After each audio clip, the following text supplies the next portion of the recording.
পরিশ্রম, ধৈর্য, সততা এই তিনে মিলেই সাফল্য। হ্যালো এভরিওয়ান, আসসালামু আলাইকুম। কেমন আছেন সবাই? আশা করি সবাই অনেক বেশি ভালো আছেন।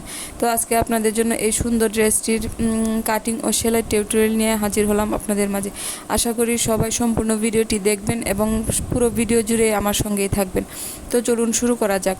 প্রথমে আমি এখানে বডি পার্টের মেজারমেন্ট অনুযায়ী কাপড়টা কেটে নিচ্ছি। এখানে আমি লম্বায় নিয়েছি 7.5 আর চওড়ায় নিয়েছি হচ্ছে 7। যেহেতু এটাতে কোনো হাতা আলাদা করে কাটিং হবে না আর কাঁধটা একটু চওড়া থাকবে কাফতানের মতন, তো সেক্ষেত্রে এখানে আমি 7 নিয়েছি চওড়া। তো এবার গলার মাপটা নিয়ে নিচ্ছি। গলার চওড়া নিয়েছি আমি হচ্ছে 2 ইঞ্চি আর ডিপ নিয়েছি হচ্ছে আমি 2.5 ইঞ্চি। তো এটা হচ্ছে 3 থেকে 4 বছর বেবি পরতে পারবে এরম মেজারমেন্টে আমি কাপড়টা কাটিং করছি। আপনারা আপনাদের বেবির মাপ অনুযায়ী কাটিংটা করে নেবেন। আর পেছনের গলার জন্য আমি 1.5 ইঞ্চি ডিপ করে কেটে নিয়েছি। তো এবারে আমি কেটে নিব, মাপ অনুযায়ী ড্রেসটি কেটে নিব।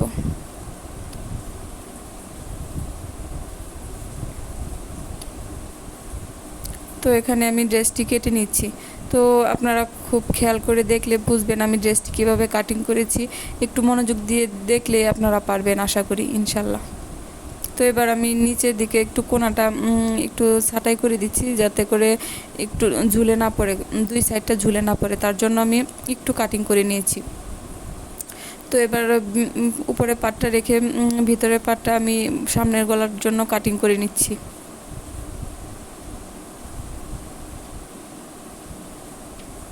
এই তো আমার গলাটা কাটিং করা হয়ে গেছে। এবার আমি পিছনে যে বোতাম লাগাবো সেজন্য পিছনের পার্টটা আমি 2 ভাগ করে নিচ্ছি মাঝখান দিয়ে কেটে।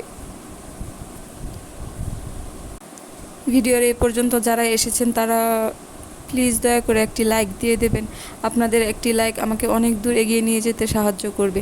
তো এবার আমি হাতার পাটটা কেটে নিচ্ছি। যেহেতু এটা কাফতানের মতো হাতা হবে সেহেতু এটা লম্বা নিয়েছি আমি হচ্ছে 14 ইঞ্চি আর চওড়াতে নিয়েছি হচ্ছে 6 ইঞ্চি। তো আমরা স্বাভাবিকভাবে যেভাবে পরি হাতা কাটি এটাও ঠিক সেভাবেই কেটেছি। একটু রাউন্ড করে লম্বা করে কেটে নিয়েছি। দেখুন, আপনারা দেখলে বুঝতে পারবেন যে আমি হাতাটা কেমন করে কেটেছি। যারা এখনও আমার চ্যানেলটি সাবস্ক্রাইব করেননি তারা দয়া করে আমার চ্যানেলটি সাবস্ক্রাইব করে আমার পাশেই থাকুন। আশা করি ভালো ভালো ভিডিও আপনাদেরকে উপহার দেব। আমার ভিডিও যদি আপনাদের ভালো লেগে থাকে তাহলে অবশ্যই আমার পাশে থাকবেন।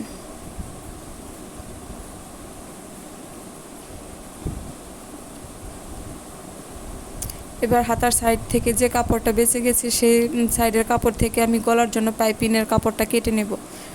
যেহেতু পাইপিনের কাপড় একটু কোনাকুনি কাটতে হয় সেহেতু এই কাপড়টা আমার কাছে পারফেক্ট মনে হয়েছে, তাই আমি এখান থেকে কেটে নিয়েছি। তো এবার আমার হাতা কাটিংও হয়ে গেছে। এবার নিচের পাটটা কাটার পালা। তো এখানে আমি যেহেতু 3 থেকে 4 বছরের বেবির জন্য করেছি সেহেতু উপর থেকে 7 বাদ দিয়ে আমি 25 রেখেছি। তো জামার লম্বাটা থাকবে 23 ইঞ্চি আর চওড়াতে আছে 30 ইঞ্চি। তো আমার জামা কাটিং করা শেষ, এবার সেলাই করার পালা। তো চলুন সেলাই করা যাক। তো প্রথমে আমি মেশিনটা সুতা টুতা লাগিয়ে সেট করে নিয়েছি। এখানে স্পিডটা একটু বাড়িয়ে দিয়েছি, না হলে ভিডিওটা অনেক বেশি বড় হয়ে যায়, তো তার জন্য স্পিডটা বাড়িয়ে দিয়েছি। তো প্রথমে আমি বোতাম ঘর লাগানোর জন্য কাপড়টা অ্যাটাচ করে নিচ্ছি জামার সাথে। আপনারা একটু খেয়াল করলে দেখলে বুঝতে পারবেন যে আমি কাজটা কিভাবে করছি।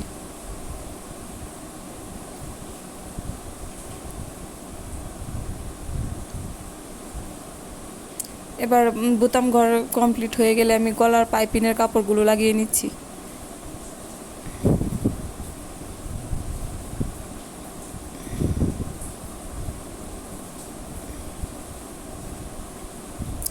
কোনাকুনি করে পাইপিনের কাপড় কাটলে গলার পাশটা খুব সুন্দর সেট হয়ে বসে থাকে।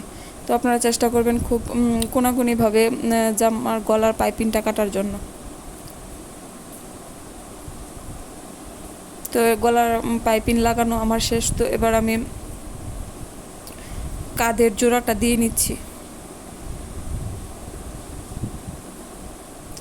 আপনারা একটু খেয়াল করলে বুঝতে পারবেন যে আমি কাজটা কোনটার পরে কোনটা করছি। আপনারা অতি সহজেই বুঝে যাবেন, একটু মনোযোগ সহকারে দেখলেই বুঝতে পারবেন।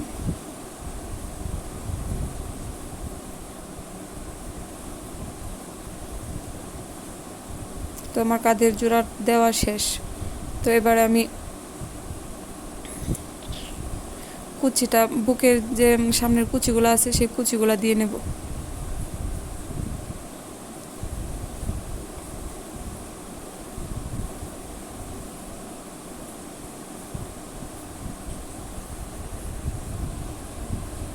আপনারা দেখলেই বুঝতে পারবেন যে আমি কিভাবে কুচিগুলো দিয়ে নিচ্ছি। তো এখানে আমার কুচি দেওয়া শেষ। তো এবার ওপর সাইডের কুচিটাও আমি দিয়ে নিচ্ছি ঠিক একইভাবে। এর উপর দিয়ে আবার একটা করে চাপ সেলাই দিয়ে দিচ্ছি, যাতে কুচিটা খুব সুন্দর করে সেট হয়ে বসে থাকে।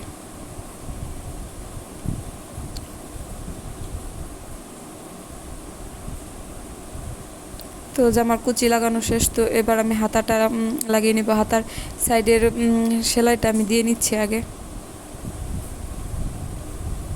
সাইডের সেলাইটা একটু চিকন করে দেওয়ার চেষ্টা করবেন, এতে করে দেখতে সুন্দর লাগবে। এবার দুইটা হাতা একসাথে মাঝখানে একটু কেটে নিয়ে জামার কাঁধের মাঝখান বরাবর রেখে দুই পাশ থেকে আমি সেলাই করে নেব। মাঝখান থেকে সেলাইটা করতে হবে, না হলে এদিক সেদিক হয়ে যেতে পারে। সমান করে বসাতে গেলে মাঝখান থেকে সেলাইটা দিয়ে নেবেন, না হলে এদিক সেদিক হয়ে গেলে একদিকে বড় একদিকে ছোট হয়ে গেলে দেখতে ভালো লাগে না।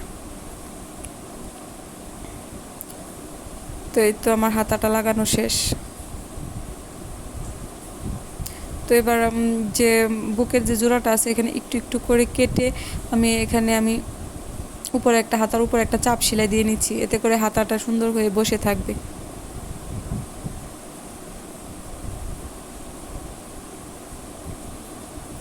এবার আমি অপর সাইডের হাতাটাও লাগিয়ে নিয়েছি।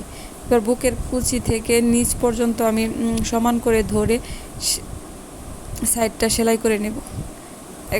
একবারে বুকের যে পাশে আমি কুচি দিয়েছি ওইখান থেকে ধরে সমান করে সেলাইটা দিয়ে নেবেন, তাহলে দুইটা সাইডই সমান হবে।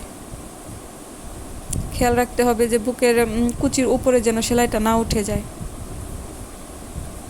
তো একটু খেয়াল করে দেখলে বুঝতে পারবেন আমি কোত্থেকে সেলাইটা করেছি। তো দুই সাইডে আমি ঠিক একইভাবে সেলাইটা করে নিচ্ছি।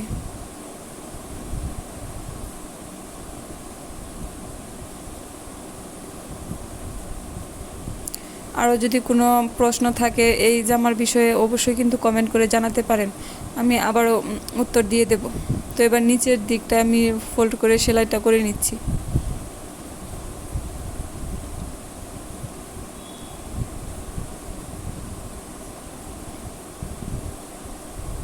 এই তো আমার জামা সেলাই কমপ্লিট। তো আপনাদের কাছে আমার সেলাইটা কেমন হয়েছে অবশ্যই কিন্তু কমেন্ট করে জানাবেন। আল্লাহ হাফেজ।